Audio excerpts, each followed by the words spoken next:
सदवंदियाणं तिहुवणहिदमधुरविसदवक्काणम् अन्तातीदगुणाणं नमो जिनाणं जिदभवाणं। कुंदकुंदाचार्य भगवान की जय।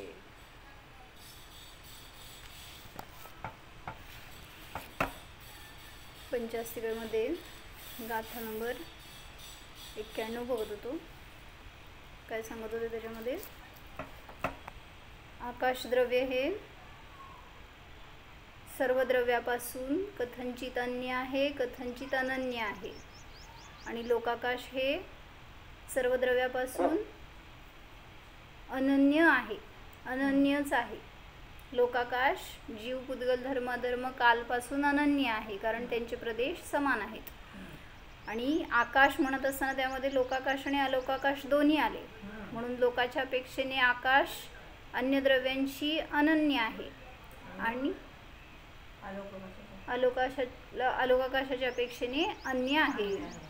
थोडंसं ही विवक्षा चालू होती। जयसेनाचार्यजींची टीका आहे। अथ षड्द्रव्य समवायः लोकः तस्मात् बहिः अनंतम आकाशम अलोकः इति प्रकटयति। नंतर षड्द्रव्याचा समवाय तो लोक आहे। समवाय इन द सेन्स समुदाय म्हणा। 6 द्रव्यांचा समुदाय तो लोक आहे। त्याहून बहिः त्याच्या बहिरंगामध्ये जे अनंत आकाश आहे त्याला अलोक म्हणलं आहे। म्हणजे जे लोकाकाश आहे तो षड्द्रव्यांचा समुदाय रूप आहे। त्याच्या बाहेर काय आहे तर आकाशद्रव्य आहे, तो अनंत आहे, त्याला सीमा नाही असा आकाशद्रव्य। मग परवा मला एकाने विचारलं की आपण जे म्हणतो ना काय इथं प्रकाश आहे तो कसला, तर मध्य लोकामध्ये 2.5 द्वीपामध्ये सूर्यचंद्र आदींचा प्रकाश आहे। कल्पवृक्ष होती तर त्यावेळेस त्यांचा प्रकाश होता। आणि आता जे काय 2.5 द्वीपाच्या बाहेर तिथं पण काय प्रकाश आहे? प्रकाश आहे का अंधकार आहे? दिवस आहे का रात्र आहे? तर दिवस रात्र भेद नाही आहे, कल्पवृक्ष आहेत। सगळी जगन्य भूभूमी समान रचना आहे सांगितलं ना, त्यामुळे तिथं निरंतर दिवस समानच उजेड आहे। असं काय तिथं रात्र असा भेद नाही आहे। मग त्यांनी मला विचारलं एकांनी की म्हणले लोकाकाशामध्ये समजते ते, पण मध्य लोकामध्ये समजते आपल्याला की प्रकाश कुठे आहे, अंधार कुठे आहे वगैरे। ऊर्ध्व लोकामध्ये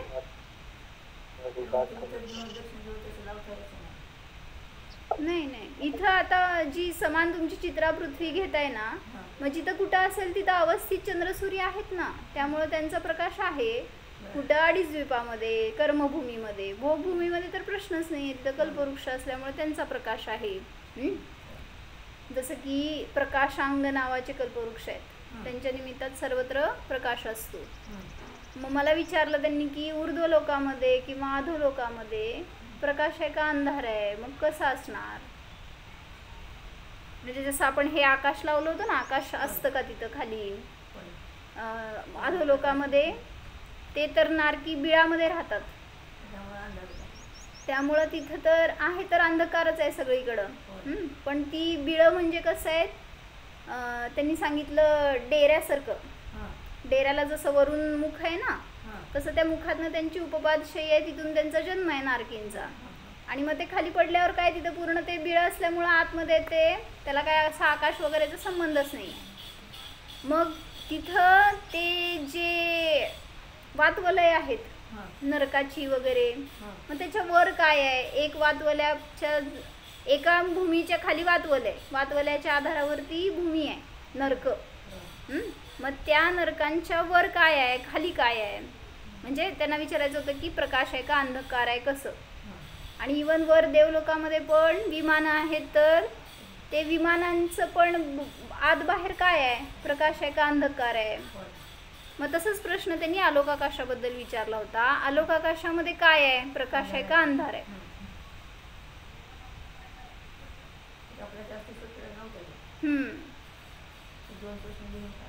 म्हणजे त्यांनी असं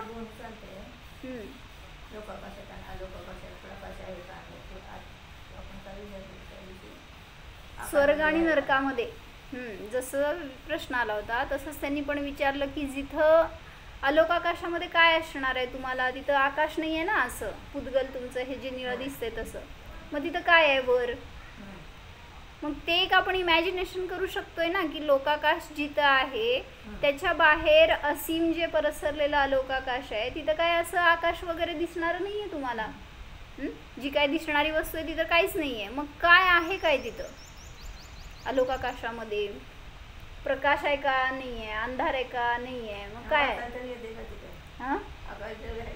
आकाश आहे की आकाश असल्याशिवाय लोकाकाशाला तिथं जागा नाही मिळाली. म्हणजे जिथं प्रकाश पण नाही अंधकार पण नाही तिथं काय असेल, पुद्गलच नाहीये दिसणारं काही. तर म्हणजे तिथं जशी आहे ना रचना तसं इथं आहे असं समजून घ्या. पोकळी एक आकाश म्हणजे हे समजवायचं होतं त्यांना. तुम्हाला काय म्हणूनच ते त्यांना भावासन करून द्यायचं होतं याचं की आलोकाकाशामध्ये काय आहे हे आपण आपल्या ज्ञानाने जाणू शकत ना. तर इथं बघा जिथं कुठं विमानं आहेत आता देवलोकामध्ये स्वर्ग, त्या स्वर्गाच्या बाहेर काहीतरी आहे ना, आकाश आहे, एक पोकळी आहे. तुम्हाला जे दिसतंय रिकामं असं तरच तुम्हाला वाटतंय काहीतरी तिथं पोकळी आहे, जागा आहे, प्रकाश आहे, तर आकाश आहे असं वाटतंय. पण जिथं काही दिसत नाही आहे अशा ठिकाणी पण आकाश आहे हे सिद्ध करायचं होतं. मग त्यामुळं नरक पण जिथं आहेत ना ती सगळी प्रकिरणक रूपाने पसरलेली, त्या श्रेणी रूपाने पसरलेली ही सगळी बिळं, त्या बिळाच्या बाहेर पण काहीतरी आहे. हां त्यामुळं तिथं पण आकाश आहे. मग जे काय दिसतं तेच आकाश आहे असं नाही. प्रकाश म्हणजे आकाश नाही, अंधकार म्हणजे आकाश नाही, किंवा काहीतरी दिसतंय म्हणजे आकाश नाही आहे. तर आकाश काय आहे, पोकळी आहे फक्त. म्हणून सांगतायत की इथं जे काय समजत नाही आपल्याला ते आलोकाकाशावरून समजून घ्या. आलोकाकाशात काहीतरी आहे, जे काही द्रव्य सांगतायत ना आकाश द्रव्य म्हणजे एक पोकळी. मग तिथं जे असेल रचना तशीच रचना इथं पण आहे. म्हणजे आता आपण जेवढ्या प्रदेशात बसलोय ह्याच्या बाहेर सगळीकडे आकाश आहे, हे दिसलं का. म्हणजे फील करायचं आहे ते तुम्हाला, डोळ्यांनी दिसणार नाही आहे पण आकाश आहेच. हां तर का अनुमानाने समजणार की इथं मी आहे, मला जागा मिळाली म्हणजे आकाश आहे. ह्याच्यावरूनच सांगितलं काय की जिथं कुठं द्रव्य सामावली गेली आहेत संपूर्ण तिथं आकाश द्रव्य आहेच. आलोकाकाशामध्ये पण जरी तिथं कुठली अन्य द्रव्य नाही आहे तरी पण आकाश आहे. जीवा पोगलकाया धम्मा धम्माय लोगदोणण्णाम तत्तोणण्णमण्णम आगासम अंतवदिरित्तम. काय सांगतायत, जीव पुद्गल काय, धर्म अधर्म आणि काल हे लोकापासून कसे आहेत, अन्य आहेत का अनन्य आहेत. हां जीव पुद्गल धर्म अधर्म आणि काल हे लोकापासून अनन्य आहेत.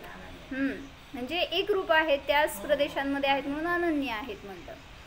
तत्तो आगासम अन्नम अनन्नम, त्याहून आकाशद्रव्य कसं आहे, अन्य पण आहे अनन्य पण आहे.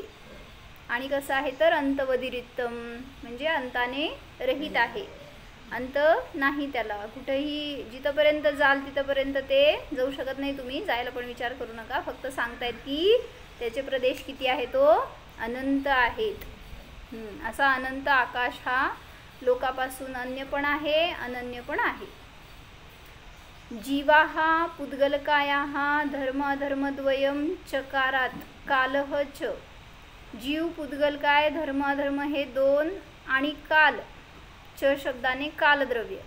येते सर्वे कथंभूताः, हे सर्व कशा प्रकारचे आहेत. लोकात सकाशात अनन्ये, लोकाहून कसे आहेत अनन्य आहेत. गाथेचा अर्थ सांगतात. तस्मात लोकाकाशात, त्या लोकाकाशाहून अनन्यत अन्यत च आकाशम यद अन्यत अलोकाकाशम तत्किम प्रमाणम.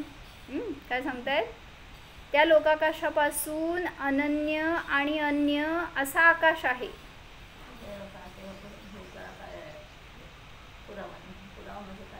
सिद्धी करू शकत नाही प्रत्यक्षाने आपण, फक्त ते एक तर आगम प्रमाणाने किंवा मग अनुमानाने.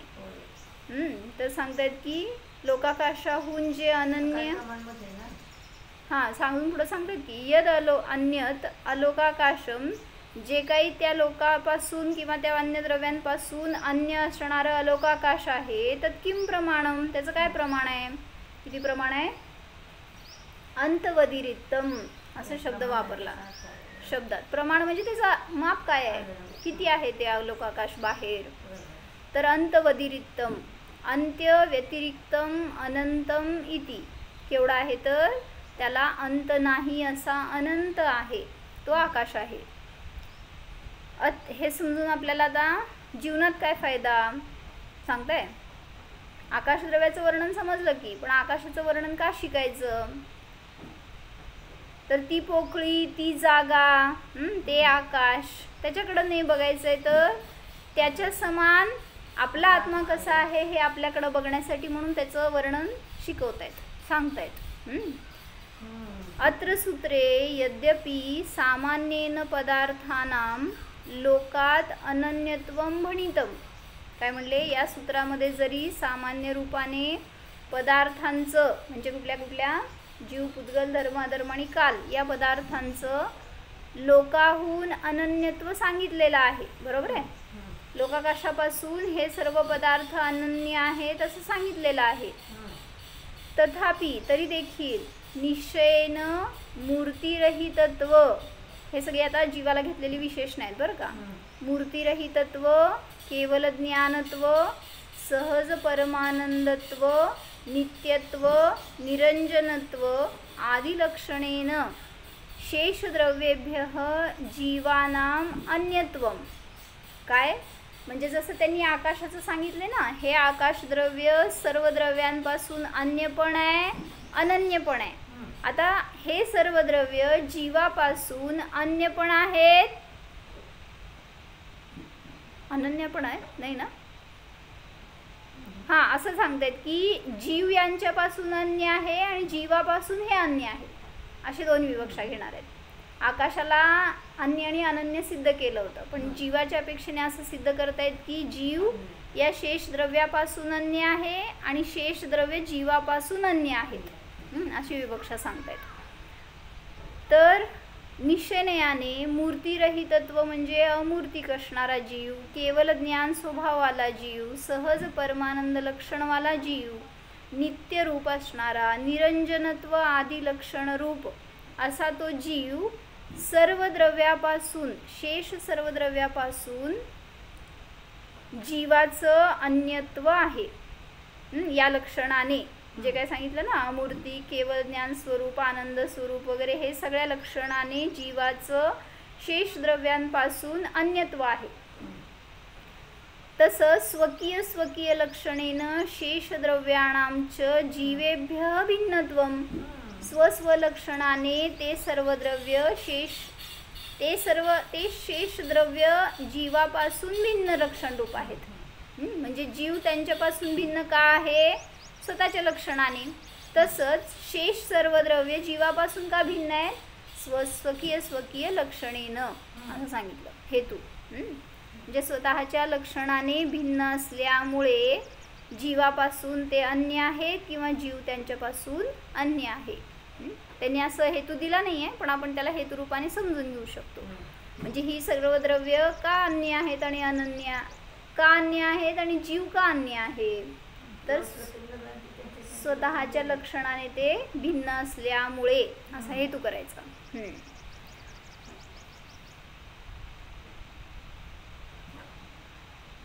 म्हणजे भेदविज्ञानासाठी सुद्धा हे आवश्यक आहे समजणं की मी स्वतःला अन्य द्रव्यांशी एकरूप मानतोय, म्हणून तर सांगतायत काय, तू सर्व द्रव्यांपासून भिन्न लक्षणवाला आहे. भावभासना होती का त्याची. माझं लक्षण तर ज्ञान दर्शन चैतन्य रूप आहे आणि मी काय मानतोय स्वतःला, सगळ्या पर्याय रूप मानतोय, स्त्री मानतोय, शरीर रूप मानतोय, संयोगाच्या अनुकूल प्रतिकूल मानतोय. म्हणजे काय सांगितलं, म्हणून लक्षणच जाणलं नाही. या आकाशाचं लक्षण शिकतोय ठीक आहे, पण त्याच्या आधी आपलं लक्षण शिकणं आवश्यक आहे.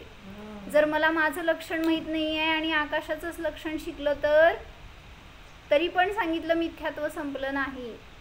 जसं काल सांगितलं होतं काय, त्यांनी उपवास आधी केलं तरी सुद्धा जर भेदविज्ञान नसेल तर त्याला ते उपवास आधी पण कार्यकारी नाहीत. त्याचं उपवास करणं सुद्धा यथार्थ नाही आहे. मग त्यासाठी काल आम्ही घेतलं होतं की अष्टमी चतुर्दशी का करायचं असं विचारलं होतं एकांनी. मग त्याच्यामध्ये श्रावकाचार प्रश्नोत्तर मधलं त्यांनी आधार दिला आणि सांगितलं की पर्वतिथियों में की गई आराधना विशेष फलदायी होती है और वैसे ही पर्वतिथियों में की गई विराधना भी विशेष फलदायी होती है. असं सांगितलं. काय सांगितलं, काय समजलं? पर्वतिथीमध्ये केलेली आराधना विशेष फळ देते आणि विराधना पण विशेष फळ देते. मग आराधना करायची पर्वाचं महत्व आहे. आराधना करायची का विराधना करायची आहे? दोघं पण विशेष फळ देत आहेत. आराधना विशेष म्हणजे काय सांगायचं त्यांना, जी विराधनेचं फळ असतं ते विशेषतेने तीव्रतेने भयंकर आहे आणि तेवढंच आराधनेने केलेलं फळ असतं ते अन्यपेक्षा सुद्धा विशेष आहे असं सांगायचं. म्हणजे चांगल्या अपेक्षेने पण विशेष सांगितलं आणि जे पापरूप आहे ते पण फळ विशेषच म्हणलं. मग त्यात आम्ही सांगितलं होतं काय की जो तो चांडाळ होता त्यांनी चतुर्दशीला हिंसा न करण्याचा नियम केला होता. मग नियमपूर्वक केलेली प्रतिज्ञा तुम्हाला विशेष फळ देते, ते पण पर्वतिथीच्या दिवसांमध्ये. मग त्यांनी चांडाळांनी काय केलं, चतुर्दशीचा नियम केला होता म्हणल्यावर त्यांनी हिंसा केली नाही. भलेही त्याला ज्ञान नव्हतं अधिक, पण जी काही कला मिळाली होती ना, मुनिराजांकडून उपदेश मिळाला होता, त्याचं त्यांनी काय म्हणायचं स्वीकारपूर्वक पालन केलं होतं आणि त्याच्यात त्याला सम्यक्त्वाची पण प्राप्ती झाली. तर सांगितलं म्हणून की त्या विशेष आराधनेचं फळ त्याला विशेष मिळालं. पर्वतिथींमध्ये त्यांनी केलेली आराधना त्याचं फळ त्याला विशेष मिळालं. आणि त्याच उदाहरणामध्ये सांगितलं विराधना कोणी केली होती, पर्वतिथीच्या दिवशी विराधना केलेल्याचं फळ विशेष दुःखरूप असतं. कोणी केलं होतं? त्या राजकुमारांनी केली हिंसा आणि त्याला पण मिळालं काय, दोघांना मृत्यूदंड सांगितला होता राजाने. मग राजकुमाराला तर खरोखर मृत्यूला फेस करावं लागलं. त्याची दुर्दशा झाली का, पर्वतिथीमध्ये हिंसा केल्याचं फळ. आणि मग त्यामुळं त्याचं विशेष फळ म्हणजे त्या मगरींकडं टाकलं गेलं, मगरींच्या तलावामध्ये, आणि त्याचा अंत झाला. आणि त्याच तलावात चांडाळाला पण टाकलं तर विशेष फळ मिळालं काय, देवलोकांनी त्याला सिंहासन दिलं आणि त्याला वर काढलं, त्यातून वाचवलं, त्याचा उद्धार झाला. तो चांडाळ मरून देवगतीमध्ये देव बनला. कशाचं फळ? राजकुमार गेला नरकाला आणि चांडाळ गेला स्वर्गाला. कोण कुठं जायला पाहिजे होतं? कोण कुठं जायला पाहिजे आपण ठरवणारे कोण. त्यामुळं आपण आपल्या परिणामांनी कुठं जाणार आहे हे बघायला पाहिजे. कशासाठी सांगितलं? म्हणून म्हटलं की त्या दिवशी तुम्ही समजा कोणी असे आहेत बाहेर ज्यांना जमत नाही आहे काय व्रत संयम करणं, तर त्यांना सांगितलं तुम्ही जे रोज करता ना ते करू नका. ॲटलिस्ट पर्वतिथीमध्ये ज्याला तुम्ही चुकीचं मानता, ज्याला पाप मानता, जसे बर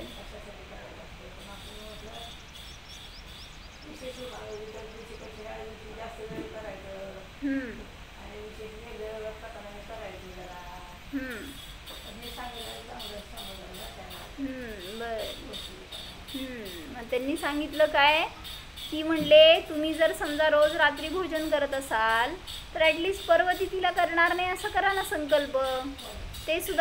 तो सुद्धा एक व्रत संयमच आहे. उपवासच करायला पाहिजे असं नाही, पण ज्याला भावभास नाही की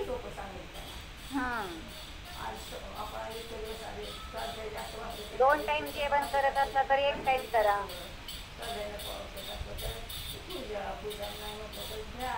बरोबर.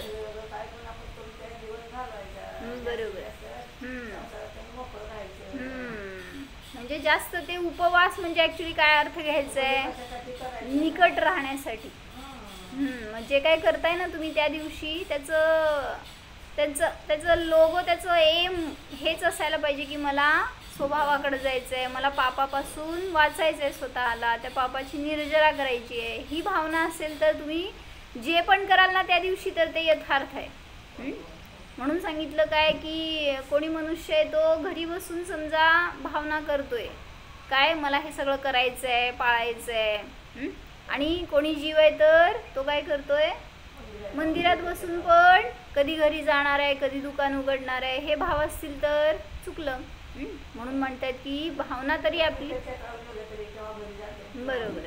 शिखरजीची यात्रा कशी करायची हो, पळत पळत पळत वर जायचं, पळत पळत कधी खाली येणार, कधी म्हणजे वर जायची पण गडबड, खाली यायची पण गडबड, तिथे जाऊन काय करायचं आहे हो. म्हणून म्हटलं प्रत्येक समयामध्ये आनंद भोगा हो.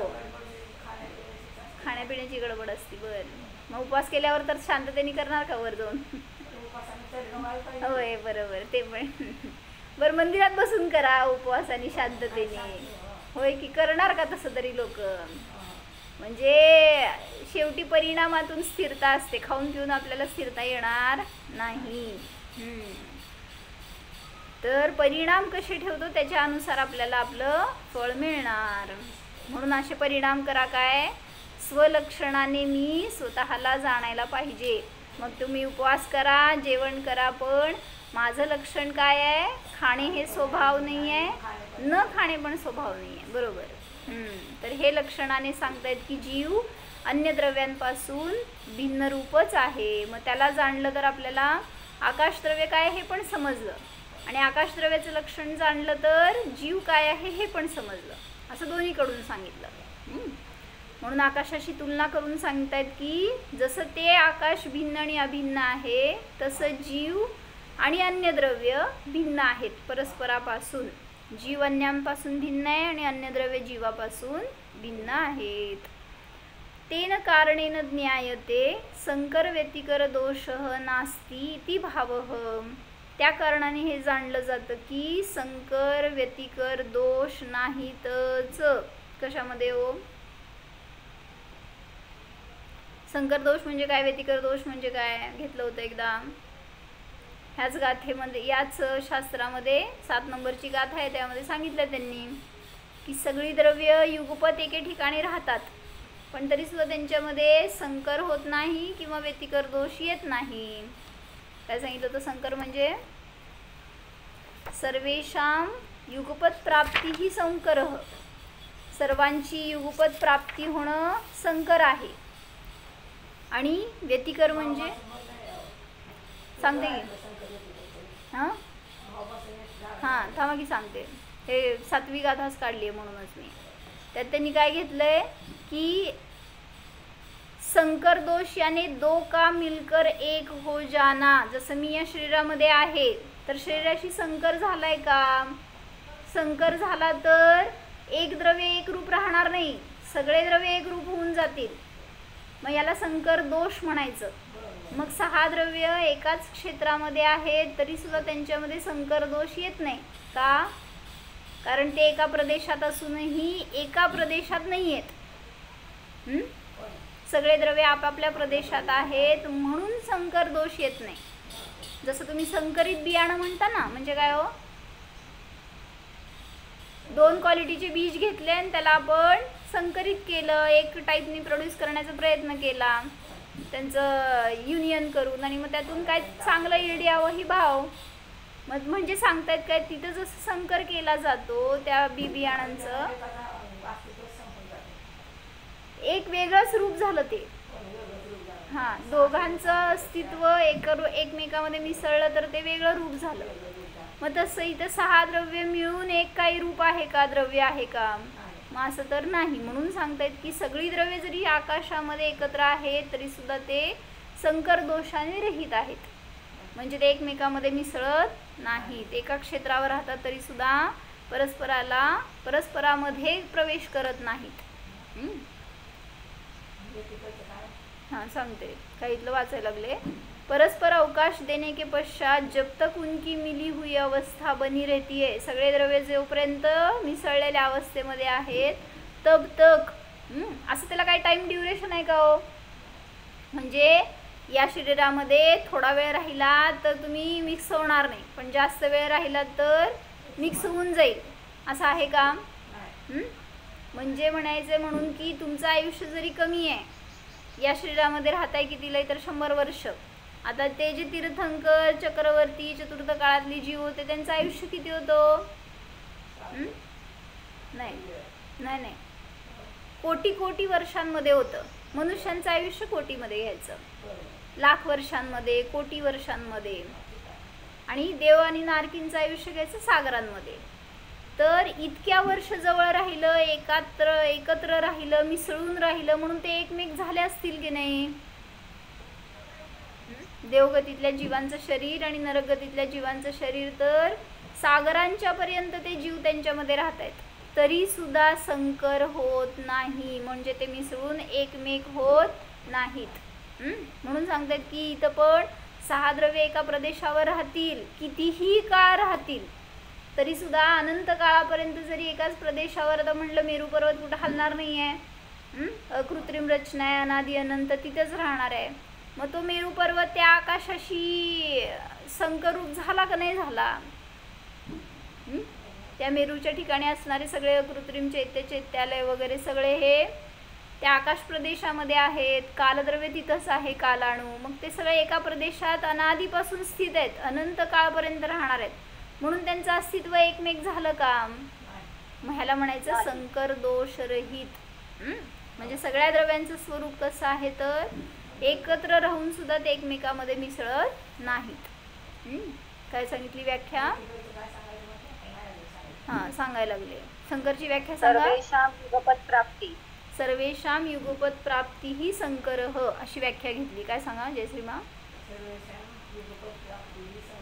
हां, सर्वेषां युगपत प्राप्तिरूपः संकरः आणि परस्पर विषय गमन रूप व्यतिकरः. परस्पर विषयामध्ये गमन होणं ह्याला म्हणायचं व्यतिकर. त्याचा भावासन सांगतायत काय? एक विषय का दूसरे में चला जाना यह व्यतिकर दोष है. काय म्हणले? एक द्रव्य दुसऱ्यामध्ये जाणं, मिसळणं, जसं की जीव आहे तो सर्वरूप होणं ह्याला म्हणायचं संकर, किंवा सर्व द्रव्य मिळून एक होणं ह्याला संकर म्हणायचं, आणि जीव पुद्गल रूप होणं ह्याला म्हणायचं व्यतिकर. नाही नाही, सगळ्याच द्रव्यामध्ये की व्यतिकर दोष कशामध्येही नाही हे सांगतायत. कुठलंही एक द्रव्य अन्य द्रव्य रूप होत नाही. इथं संकरमध्ये सगळे मिळून एकत्र येऊन एक होते असं म्हणत असाल तर तो संकर दोष. असं तर होत नाही, 6 द्रव्य एकत्र राहिले तरी एकमेक होत नाहीत. आणि व्यतिकर म्हणजे एक द्रव्य आपला स्वभाव सोडून दुसऱ्या रूप होणं ह्याला म्हणायचं व्यतिकर. जसं आता सांगितल्यासारखं या शरीरात राहतोय म्हणून मी शरीररूप झालो का? कितीही काळ राहावा पण शरीररूप होत नाही. आणि संकर दोष कसं म्हणायचं इथंच शरीरामध्ये? हां, दोन्ही मिक्स होऊन एक काहीतरी अवस्था बनली आहे का, काहीतरी एक वेगळं द्रव्य बनलं आहे का, तर असं पण नाही. म्हणून सांगतायत की संकर आणि व्यतिकर दोष रहित असं स्वरूप आहे आकाशाचं, ज्याच्यामध्ये की सर्व अन्य द्रव्य बरोबर धर्म अधर्म द्रव्य रूप होत नाही, कालद्रव्य रूप होत नाही, आकाश द्रव्य रूप होत नाही. म्हणून ते आपल्या आपल्या प्रदेशांमध्ये आपल्या स्वभावामध्ये कॉन्स्टंट राहू शकतात. तेच ना, संकर आणि व्यतिकर दोष येत नाही. वेगळे वेगळे 2 दोष आहेत. संकर म्हणजे मिसळून एक होणं आणि व्यतिकर म्हणजे आपलं स्वभाव सोडून दुसऱ्या रूप होणं. मग असं ते दोन्ही दोष इथं येत नाहीत जिथं 6 द्रव्य एकत्र राहत आहेत तिथं. वाचू का परत इथलं काय खालचं? हाँ, इस कारण से ज्ञात होता है कि सभी द्रव्य एक साथ रहने पर भी उनमें संकर या व्यतिकर दोष नहीं आता. म्हणजे ते कितीही काळपर्यंत जरी एकत्र राहिले, कितीही निकट राहिले तरी सुद्धा ते एकमेक रूप होत नाहीत. म्हणून त्यांच्यामध्ये संकर दोष येत नाही. ह्यांनी काय घेतलं का बघते नाही हो, मला पण तसंच वाटत होतं. दोन्ही एक नाही आहे. काय फरक आहे सांगा हो दोन्हीमध्ये, कोणाला समजलंय?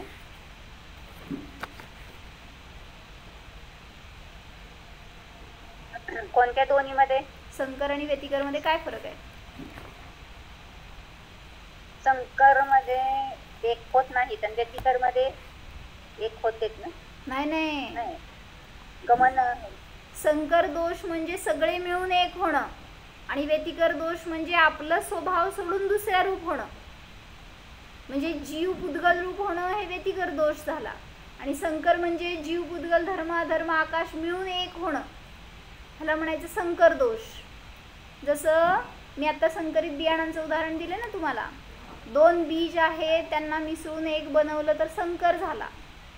पण हापूस आंब्याचं बी होतं त्याला बदलून तुम्ही पायरी रूप केलं, ह्याला म्हणायचं व्यतिकर. त्याचं स्वभावच बदलून टाकणं, दुसऱ्या रूप होणं.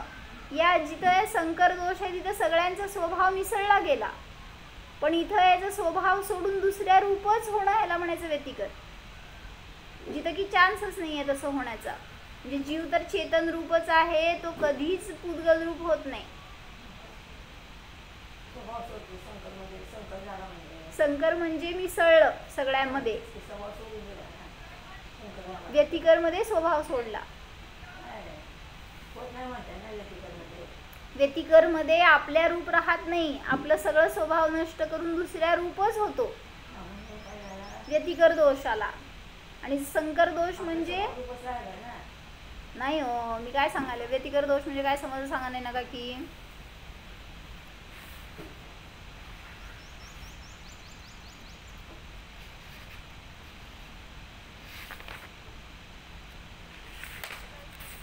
काय खुलासा उदाहरण घेतलेत का बघते, एक मिनिट.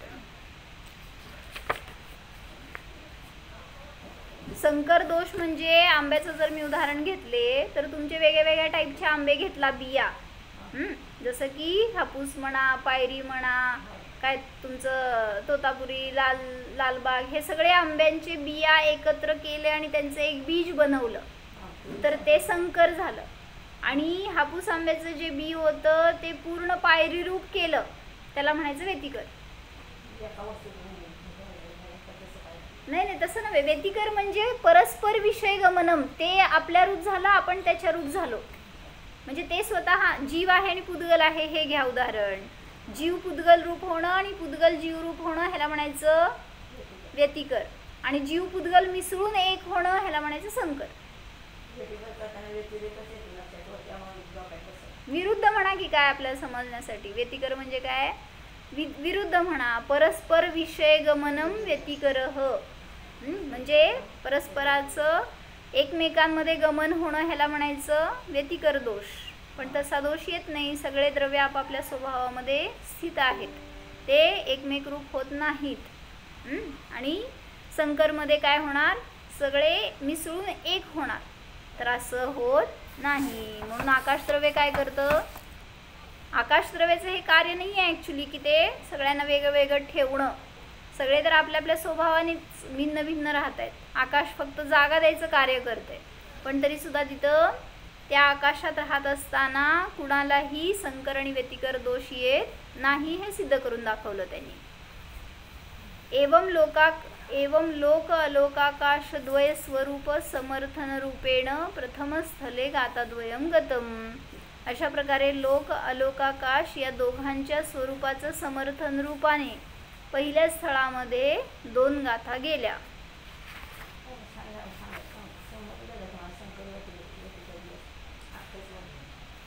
तुम्हाला काय माहिती सांगा म्हणते. संकर आणि व्यतिकर दोष येत नाही असं त्यांनी सांगितलं इथं. कशामध्ये, जेव्हा सर्व द्रव्ये आकाशामध्ये राहतात तर तिथं सांगितलं हे सगळं लक्षण आहे ना की जीव अन्य द्रव्यापासून भिन्न आहे, अन्य द्रव्ये जीवापासून भिन्न आहेत, आकाश द्रव्य अन्य द्रव्यांपासून भिन्न पण आहे, अभिन्न पण आहे, हे सगळं वर्णन करून सांगितलं आतापर्यंत. तर ह्याच्यावरून सगळ्यावरून सिद्ध होतं की कुठल्याही रीतीने या सर्व व्यवस्थेमध्ये संकर आणि व्यतिकर दोष येत नाहीत. मग म्हणजे काय हे आम्ही आता सांगितलं. आता जीवावर घटवा हो. जीवामध्ये संकर व्यतिकर दोष नाही. कसं? जीवामध्ये अन्य द्रव्याचा प्रवेश होत नाही, जीव दुसरे द्रव्य रूप होत नाही. हा, म्हणजे जीव काय करतोय? स्वभाव रूपच राहतोय. तर अन्य जरी द्रव्य सगळे मिसळलेत, म्हणजे आता तुमच्या जवळ या शरीरामध्ये आहात तुम्ही, मग शरीरामध्ये असताना पण शरीर रूप झालो तर कुठला दोष? व्यतिकर झाला. जीव शरीर रूप झाला तर व्यतिकर दोष, आणि जीव आणि शरीर मिळून एक झालं तर ते संकर दोष. काय कळलं? सर्वेशाम युगपत प्राप्ती झालं तर संकर, आणि जीव शरीर रूप झालं तर व्यतिकर. बरोबर. जीवाने स्वतःचा स्वभाव सोडला आणि शरीर रूप झाला, आणि शरीर जीव रूप झाला तर परस्पर विषय गमनम व्यतिकरः असं सांगितलं. म्हणजे एकमेकांच्या विषयामध्ये गमन करणं, एकमेक रूप होणं, एक रूप होणं वेगळं हे संकर दोष, आणि आपलं रूप सोडून दुसऱ्या रूप होणं ह्याला म्हणायचं व्यतिकर. एवढं त्यांनी त्याच्यात खुलासा करून सांगितला. म्हणून कुठलंही द्रव्य आपला स्वभाव सोडत नाही, सगळे आपल्या आपल्या स्वभावामध्ये राहतात.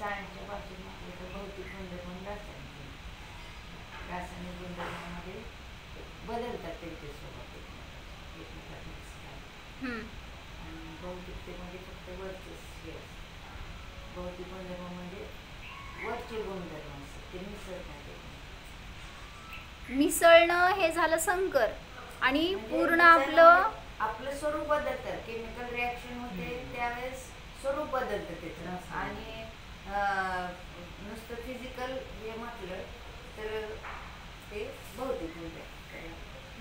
काय झालं बघा, काय लावणार कसं आपल्याला कळत नाही. म्हणजे सांगतायत संकर म्हणजे काय? मी दुसऱ्यामध्ये मिसळून त्यांच्या रूप होणं, म्हणजे माझं अस्तित्व नष्ट नाही झालं, सगळ्यांना मिळून एक नवीन काहीतरी तयार झालं, याला संकर म्हणा. आणि व्यतिकर म्हणत असताना मी माझं स्वभावच सगळं सोडून दिलं आणि अन्य रूप झालो, आणि अन्याला माझ्या रूप केलं, तर ते झालं व्यतिकर.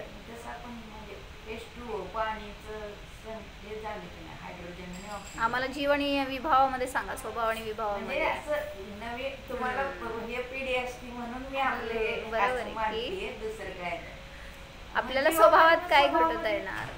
नियती नाही ना, नियती नाही तसं घटवता येईल ना. तो जरी नियती नाही, अनियती नाही म्हणजे व्यतिकर, तिथं आपला कुठे त्यांनी स्वभाव सोडते. व्यतिकर मध्ये स्वभाव सोडतो. हा, सोडला तरी नाही स्वभाव. मग दुसरीकडं दुसऱ्या रूप झाला तर तो व्यतिकर दोष आला, आणि संकर दोषामध्ये एकत्र मिसळून एक रूप झाला, त्यांच्या बरोबर मिसळून राहिला तर त्याला म्हणलं तर संकर दोष. मासे हा, म्हणजे एकत्र मिसळणं, एक रूप होणं, परस्पर गमन म्हणत असताना मी माझं सोडून तुमच्या रूप झालं.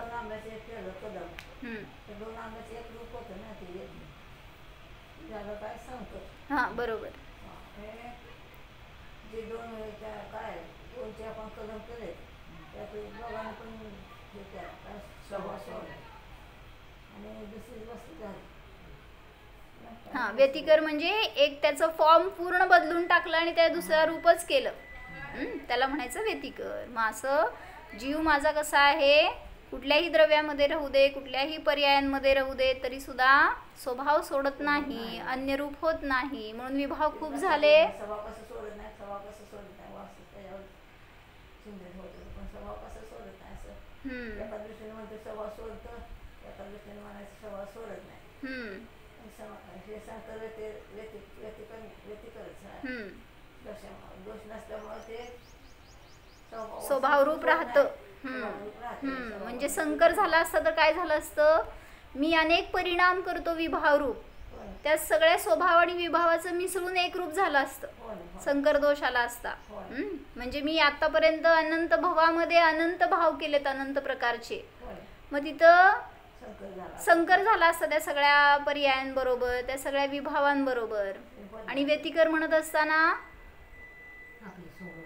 मी त्या सगळ्या पुद्गल रूप, त्या शरीर रूप झालो असतो, कुठल्याही मी ज्या गतीत गेलो त्या रूप झालो असतो जर व्यतिकर दोष आला असता तर.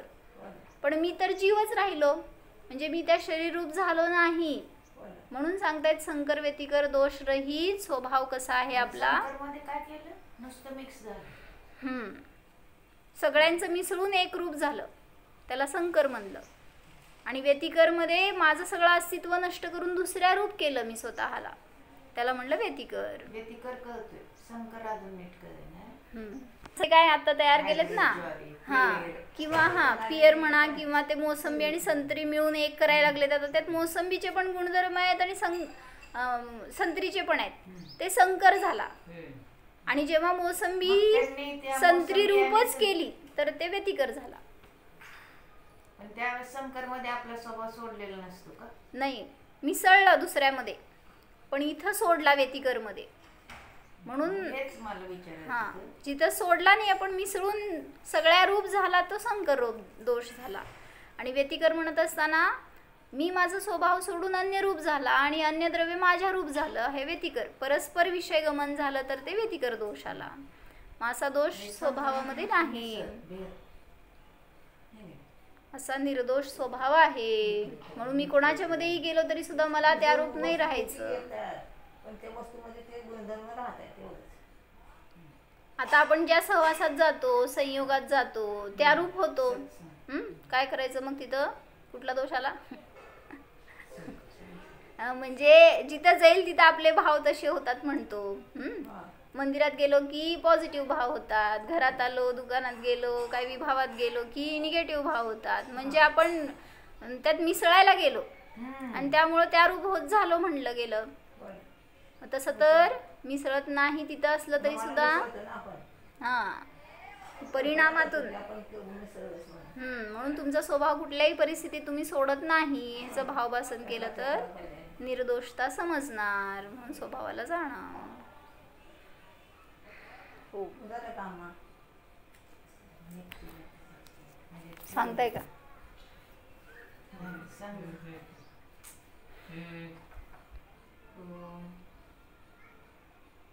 जाणं हा मी अबद्ध अस्पृष्ट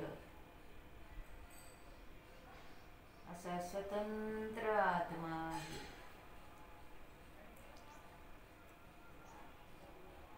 ह्या माझ्या ध्रुव स्वभावामध्ये संकर व्यतिकर नाहीच.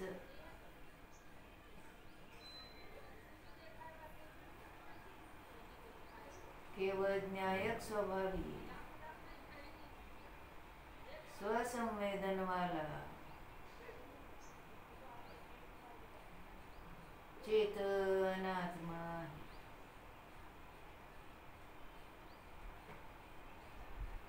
परमशांत परमसुख स्वरूप परमात्मा आहे.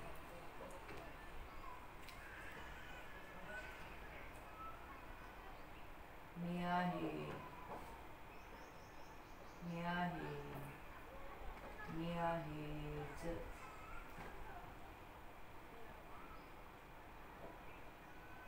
आहेच भावभासन शब्दातीत, विकल्पातीत, वचनातीत, अनुभवरूप